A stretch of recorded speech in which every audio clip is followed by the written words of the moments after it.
Welcome back, everyone, to Ella's story time. We're Yes. joined by some special guests. You just might have heard baby Jasper, make a toot, and big brother James. Hi. Today, He's all newborn, so that's why, he's folding a lot. yeah, today we're going to read Diary of a Wimpy Kid, Hard Luck by Jeff Kinney. Let's get started. The book is dedicated to Charlie. Okay, He's been doing a little bit. starts out. Just getting situated. Thanks, James. March, Monday. Mom's always saying that friends will come and go, but family is forever. Well, if that's true, I could be in for a rough ride. I mean, I love my family and all, but I'm just not sure we were meant to live together. Maybe it'll be better later on when we're all in different houses and only see each other on holidays. But right now, things are just a little dicey. Why is Manny having a bath in the sink? That's where 'Cause babies he's have small. baths sometimes. So that's not really Jasper has its full bath. I'm surprised Mom's always pushing the, quote, family message, since she and her sisters don't really get along. Maybe she thinks if she keeps repeating it to me and my brothers, then we'll come out different. But if I was her, I wouldn't hold my breath. I think Mom is just trying to make me feel better about my situation with Rowley anyway. Rowley's been my best friend ever since he moved into my neighborhood, but things have really changed between us recently. And it's all because of a girl. Believe me, the last person in the world I ever thought would get a girlfriend was Rowley. I always thought I'd be the one in a relationship and Rowley would be the guy everyone kind of felt sorry for. Greg Jr., would you like to give a hot dog to Mr. Rowley? Yes, Papa. I guess I've got to give Rowley some credit for actually finding a girl who likes him, but I don't have to be happy about it. Back in the good old days, it was just me and Rowley, and we hung out and did whatever we wanted. If we felt like blowing bubbles in our chocolate milk at lunch, then that's exactly what we did. But now that there's a girl in the picture, things are totally different. That's immature. Wherever Rowley is, his girlfriend Abigail is too. And even if she isn't there, it seems like she is. I invited Rowley to my house for a sleepover last weekend so the two of us could spend some time together. But after about 2 hours, I gave up trying to have any fun. No, you're cuter. Hee hee hee, says Rowley on the phone to his girlfriend Abigail. And when the two of them are in the same place, it's even worse. Ever since Rowley and Abigail got together, it's like Rowley doesn't even have his own opinions anymore. So what do you think of that new movie? Oh, we didn't care for that one. I was hoping this would have all blown over by now and things would be back to normal, but there's no sign of this ending anytime soon. Happy 9.5-day anniversary. If you ask me, it's already gone too far. I've started noticing little changes in Rowley, like the way he combs his hair and the clothes he wears, and I guarantee you Abigail is behind all of it. But I'm the one who's been best friends with Rowley all these years, so if anyone has the right to change him, it's me. It seems pretty selfish of Greg. I just don't get how you can go from being someone's best friend to getting kicked to the curb, but that's exactly what happened.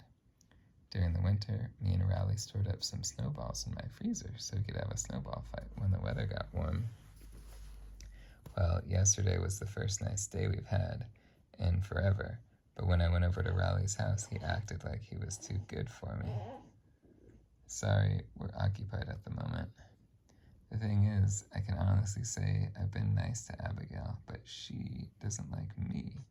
She's been trying to drive a wedge between me and Rowley ever since the two of them became a couple. But whenever I try to bring the topic up to Rowley, I get the same thing every time. You're just jealous. You're just jealous. I wish I could give Rowley a piece of my mind, but I can't because I'm depending on him to get me through the school year. I have Mr. Blakely for English, and he makes us turn in all our assignments in cursive.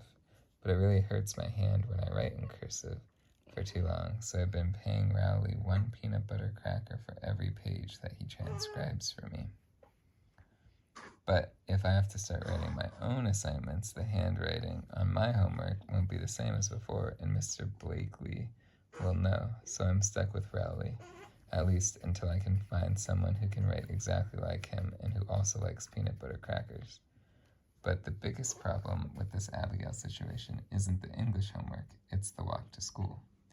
Me and Rowley used to head in together every morning.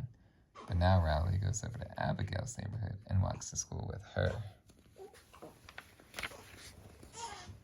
This is an issue for a couple of reasons. For one, me and Rowley have a deal where he's in charge of scouting ahead for dog poop on the sidewalk, and that arrangement has saved me a bunch of times. You see us scream, and Greg says, whew. There's this one dog that really has it in for me and Rowley, and we have to keep our guard up whenever we pass by his house. He's this really mean Rottweiler named Rebel, and he used to get out of his yard and chase us on our way to school. Rebel's owner had to install an electric fence to make sure he couldn't get loose. Now Rebel can't chase us because if he takes one step out of his yard, he'll get a shock from his collar. Ever since me and Rowley found out about Rebel's electric collar, we've been having some fun with him. Oops, looks like I dropped my sandwich. Meow, meow. But Rebel figured out that as long as his collar doesn't cross over the property line, he won't get shocked. And if I didn't have Rowley watching out for me, I definitely would have stepped on one of Rebel's landmines by now. Alert, alert. The other reason it stinks that Rowley isn't walking with me is because with the school year winding down, the teachers have really been loading us up with homework lately. That means I have to take almost all my books home with me every day. My body's not built to carry that kind of weight. But Rowley is practically like a pack animal, so it's no problem for him. Pant, pant. Unfortunately, Rowley is just as willing to help Abigail with her books, which makes me think the only reason she's even with him is to use him. And as Rowley's good friend, I find that a little hard to take. So now Rowley is carrying Abigail's bags. Tuesday. I figured out a pretty good solution to my book problems. This morning I borrowed the roller bag Dad uses when he goes on trips, and carrying all my stuff was no sweat. I was able to make pretty good time too, but that's partially because I walked a little extra fast when I went by Mr. Sandoval's house.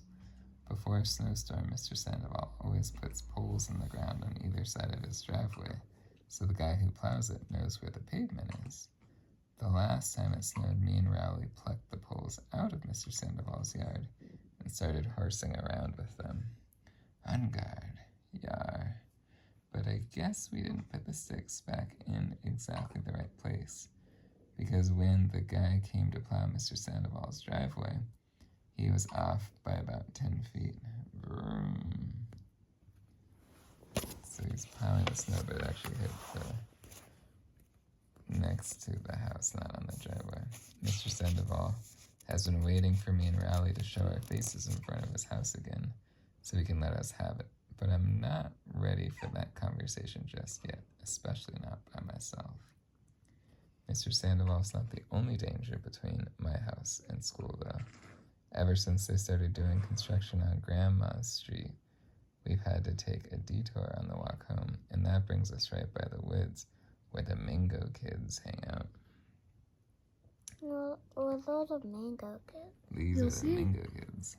I don't actually know a whole lot about the Mingo kids. I've never seen any of them in school, so for all I know, they just live in the woods like a pack of wild animals. I'm not even sure if there are any parents or grown-ups in the whole Mingo clan. I've heard their leader is this boy named Meckley, who always wears a tank top and a belt with a gigantic metal buckle on it. Meckley Mingo. No, I think the wheel's that one. No, it's that guy. Here's Meckley Mingo. Oh.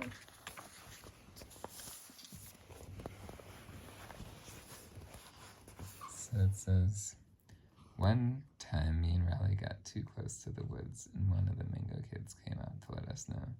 You come near our woods again, Meckley's gonna get you. I'm still not sure what he meant by that, but if Meckley's belt buckle was gonna be involved in any way, I didn't want to stick around to find out. Now that I'm walking home on my own, I have to cross to the other side of the street when I get near the Mingo's woods. It wouldn't be a big deal, except there's no sidewalk over there, and that can't be good for Dad's roller bag.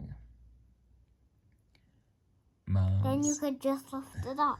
Mom's noticed I haven't been hanging out with Riley lately. She said I shouldn't get too worked up over it, because most friendships from childhood don't last, and that me and Riley will probably grow apart over the years anyway. Well, I hope that's not true, because I think it's important for me to keep my childhood friends, so that later on someone can appreciate how far I've come. Beautiful day, Mr. Heffley. Why, I suppose it is. Yes, I suppose it is. This will be Greg. Okay. And let's just, for the record, I think people can stay friends for a long time from childhood. I have lots of friends, but it's not because you want to show them how rich you've gotten. It's just because it's fun to have nice friends and stay in touch. Mm-hmm. I'm not so sure Mom's qualified to give me friendship advice anyway, because guy friendships are totally different from girl friendships. Also not entirely true. And I know because I've read almost every single book in the Slumber Party Pals series. This one's called Slumber Party Pals Teamwork, this one's called Boyfriend Trouble, and this one's called Best Frenemies. What about that one? That one's called Lindsay Loses a Mitten. Before you judge me and say those books are for girls, and again, anyone can read any book, let me just explain that the only reason I got into them was because one time I forgot to bring a book for silent reading, and the only books the teacher had were in the Slumber Party Pals series. And once you've read one of them, you can't stop. There must be something like 100 books in that series. The first 30 or so were pretty good, but after that, I think the author started running out of ideas. This is the one where it's Lindsay Loses a Mitten. Anyway, in the Slumber Party Pals books, these two friends are always getting into fights with each other about little stuff. You used up all my purple lip gloss because you knew I wanted to wear it to the roller rink. Well, you only wanted to wear it because you knew Justin would be there. But after a while, things always cooled down, and the girls learn the true meaning of friendship. I'm sorry I used up your lip gloss, and I'm sorry I kissed Justin at the roller rink. Wait, what? And that's basically the plot of every single book in the Slumber Party Pals series. Well, that night, by the way, that might be the way things work with girls, but I can tell you firsthand that it's not the way it works with boys. For boys, things are just a lot less complicated. For example, let's say one guy breaks something that belongs to the other guy, but it's totally an accident. Well, 5 seconds later, everyone has moved on, and things are pretty much back to normal. So there's a picture of Greg breaking Riley's TV, and he says, we can always just watch TV at my house. I don't know if that means guys are less sophisticated than girls. Riley broke Greg's TV? No, Greg broke Riley's TV. So there's a ball on the ground, and Greg's like, oh, we can always just watch TV at my house. And Riley's like, what? But I do know that the way we do things sure saves a lot of time and energy. And that's going to be it for tonight. I'm getting tired. So we're going to stop on page 23 on Friday. We'll get to read more soon. Thanks everyone for joining. Then we're done.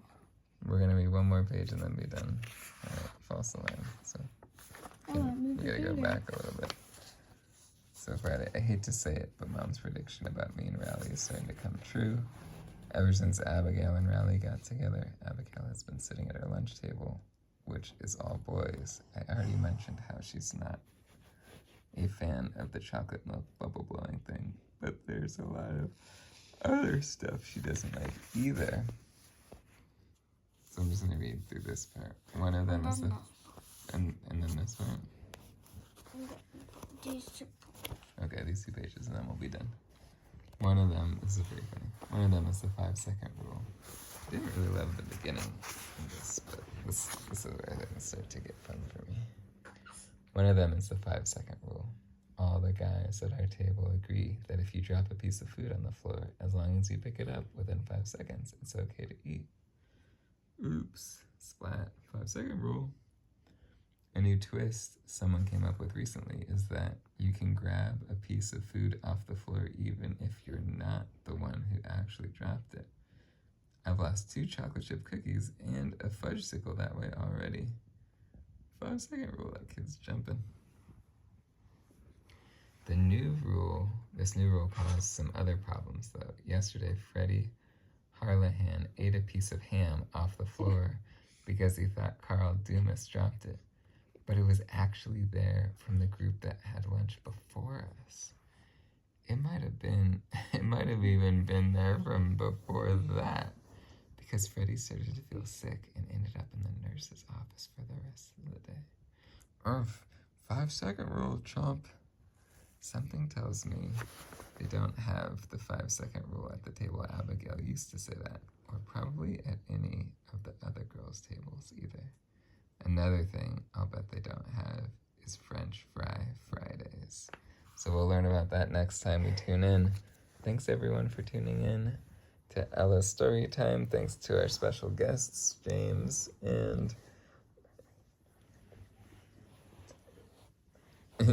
James and Jasper. Today we read Diary of a Wimpy Kid, Hard Luck by Jeff Kinney, and we are out. Goodbye everybody.